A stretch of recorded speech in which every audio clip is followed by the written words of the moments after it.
Intinya gini, dalam kita merekrut seseorang, itu tentunya dia sudah menjadi sarjana hukum.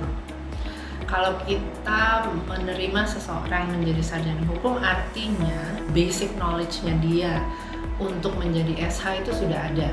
Dalam artian dia harus sudah tahu yang namanya dia bergelut di dunia hukum itu apa, gitu ya.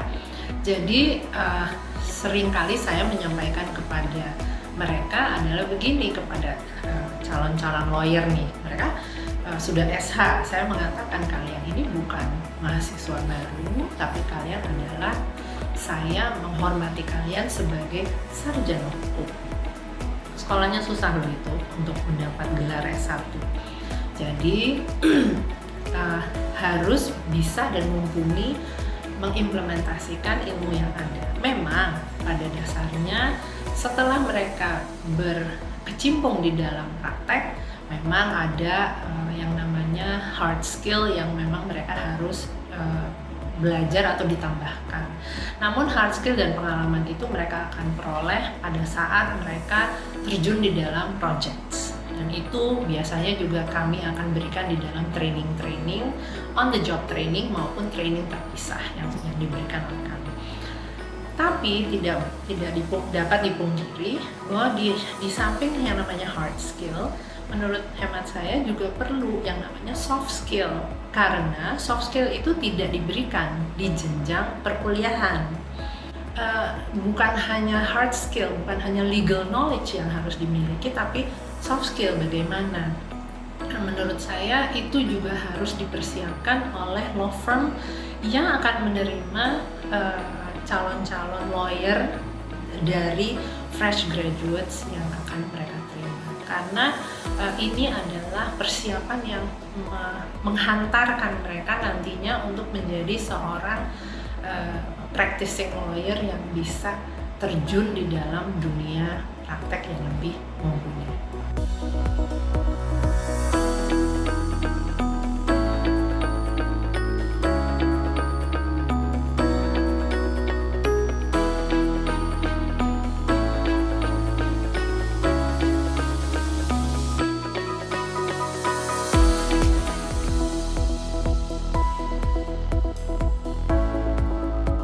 Iya, memang kita membuat suatu yang boleh saya katakan, ya 3 bulan sekali kita evaluasi, ya kita evaluasi gimana kinerja, gimana minat, dan kemudian disiplin daripada lawyer itu di dalam menjalankan tugas tanggung jawabnya. Dari sana kita lihat apakah sudah memenuhi kriteria yang kita inginkan. Lantas kalau itu sudah terpenuhi, tentu ada pembekalan yang kami lakukan juga. Malahan di kantor saya ini ya membuat suatu pendidikan ya kepada mereka yang belum S2, itu saya biayain untuk meningkatkan pengetahuannya meraih S2 kembali. Dan ada yang kami sudah sekolahkan sampai ke luar negeri ya untuk nantinya menjadi kader, ya kader melanjutkan kantor ini dan merupakan nanti partner lebih lanjut. Ya, ini sangat penting tentunya membangun SDM maupun kemudian kelanjutan di dalam kantor lawyer, agar kantor lawyer itu semakin lebih berbobot dan kemudian berkelanjutan. Dan kemudian yang sangat penting sebetulnya lawyer itu ataupun kantor lawyer itu lebih luas pengetahuannya.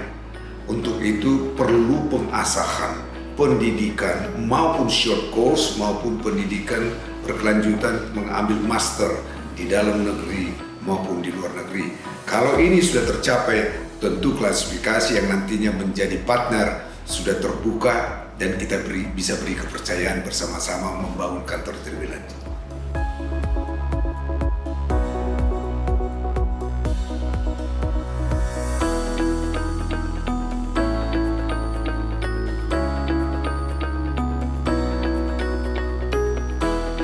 Pertama apa yang saya lakukan? Yang saya lakukan itu yang pertama kami akan hire dulu dari tingkat experience ya Mbak ya, pengalamannya gitu. Yang pengalamannya apakah dia junior associate atau associate, middle associate, dan senior associate. Itu jadi kita ada berjenjang karirnya sampai kita pun membuka tahapan untuk bisa menjadi partner gitu seperti law firm lainnya gitu. Jadi yang perlu kami sampaikan bahwa apa yang perlu dilakukan dalam proses rekrutmen ini yang pasti mereka harus melewati dari level junior, associate, middle associate sampai dengan senior associate. Nah, bagaimana mereka itu jaraknya itu kami lihat bahwa ada juga yang di di staffnya kami Mbak, itu yang belum disumpah. Banyak yang belum disumpah itu ada beberapa, tapi kualitasnya nggak salah saing sama senior associate di level lain. Karena mereka turun as a practical, mereka turun bagaimana mereka research of point untuk kasus itu mereka lebih jago melihatnya secara analisisnya gitu. Jadi kalau prosesnya seperti apa, kalau dari level junior associate ke senior associate itu rentang waktunya ada 10 tahun Mbak pastinya. Gitu. Nah, dan untuk ke partner itu paling sulit ya kalau di law-firm lain gitu ya. Tapi kalau kami memberlakukan yang sama terhadap junior associate maupun senior associate, nggak ada pembedanya. Dan mereka kami berikan juga intangible skill. Kami membuat mereka untuk mengikuti setiap sertifikasi pelatihan yang mereka bisa ikuti, gitu loh. Jadi nggak ada pembeda. Oh ini baru pengalaman berapa tahun, nggak. Justru kita memberikan kesempatan itu, gitu Mbak. Jadi seperti itu bagaimana cara kami untuk merekrutmen sehingga mereka bisa mengolah segala sesuatu yang terbaik di novel ini.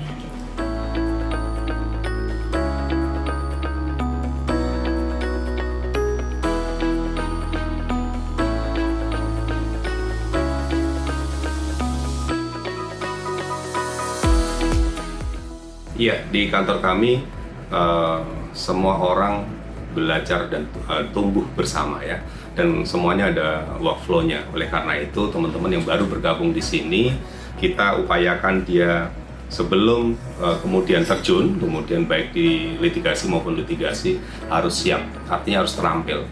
Oleh karena itu program kita lakukan adalah keterampilan atau kemahiran hukum, baik litigasi maupun non litigasi. Untuk kantor-kantor yang full service seperti kami yang menangani perkara litigasi dan non litigasi, tentu saja kita harus mempersiapkan orang-orang yang mumpuni di bidangnya. Kalau di litigasi misalnya, maka dia harus mahir beracara, baik misalnya peradilan perdata yang termasuk juga kepailitan dan PKPU. Kemudian dia juga harus mahir dalam beracara pidana, perdata, dan lain sebagainya, termasuk juga ke Mahkamah Konstitusi ya, beradilan di sana atau beracara di sana. Yang kedua, kalau non litigasi, maka dia juga harus pandai dan memahami kultur berusaha baik di Indonesia maupun di Indonesia. Oleh karena itu, kalau misalnya kemahiran ini bisa dilakukan atau ditempuh di tahap awal, maka di tahap selanjutnya maka kita ikutkan dia di program ikut pendampingan. Artinya dia mendampingi atau menjadi support bagi lawyer-lawyer di Yard Law Firm. Setelah dia mahir, baru kemudian siap kita terjunkan. Karena hal yang penting yang perlu dilakukan adalah seseorang yang terjun itu adalah seseorang yang dianggap sudah mampu, karena mempertanggungjawabkan apa-apa yang dilakukan. Gitu.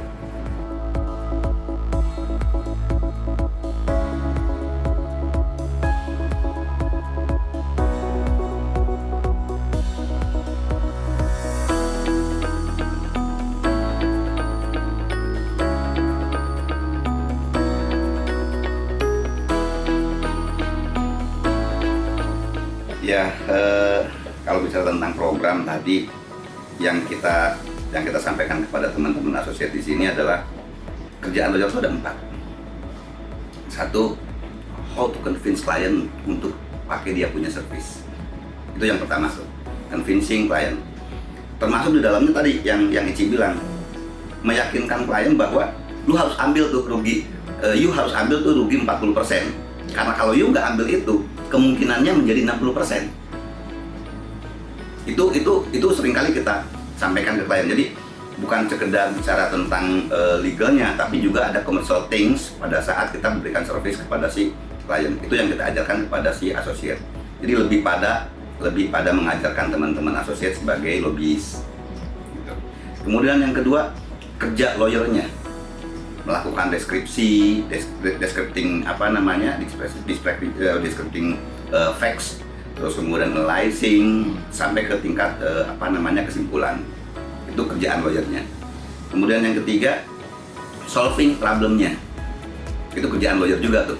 Jadi selain convincing klien, kerjaan analyzing, despecting dan lain-lain, kemudian solution ke si klien. Yang keempat lagi, banyak lawyer mengatakan ini gue yang kerja nih, ini gue yang nyelesain, gue yang beresin, gue yang ini segala macam. Paham nggak kerjaan itu dari mana? Kadangkala yang teman-teman yang muda lupakan bahwa sebelum dia bisa mengerjakan ini itu segala macam, datang dulu kliennya. Itu yang saya bilang ke teman-teman asosiat, coba belajar bagaimana bisa memperoleh klien. Kalian mau lakukan sendiri, buat kalian sendiri segala macam, di kantor saya sih bebas ya. Teman-teman kalau misalnya dia dapat klien sendiri, lakukan pakai nama kantor kami, silahkan. Buat self improvementnya. Karena kan orang harus ini kan, orang harus orang harus berkembang, orang harus develop dirinya sendiri. Nah, yang berkaca dari pengalaman kami berdua juga, kita semua dari nol gitu. Kemudian setelah dapat klien, bisa ngerjain, bisa nyelesain masalahnya, bisa dapat resultnya berupa penghargaan dari klien kepada si lawyer tersebut. Jadi kalau bicara tentang program, kita ke teman-teman asosiat di sini, kalian berkembang keluar. Saya ajarkan simulasinya, ya bukan ajarkan lah ya, kita sharing simulasinya sebagaimana yang kita sudah alami.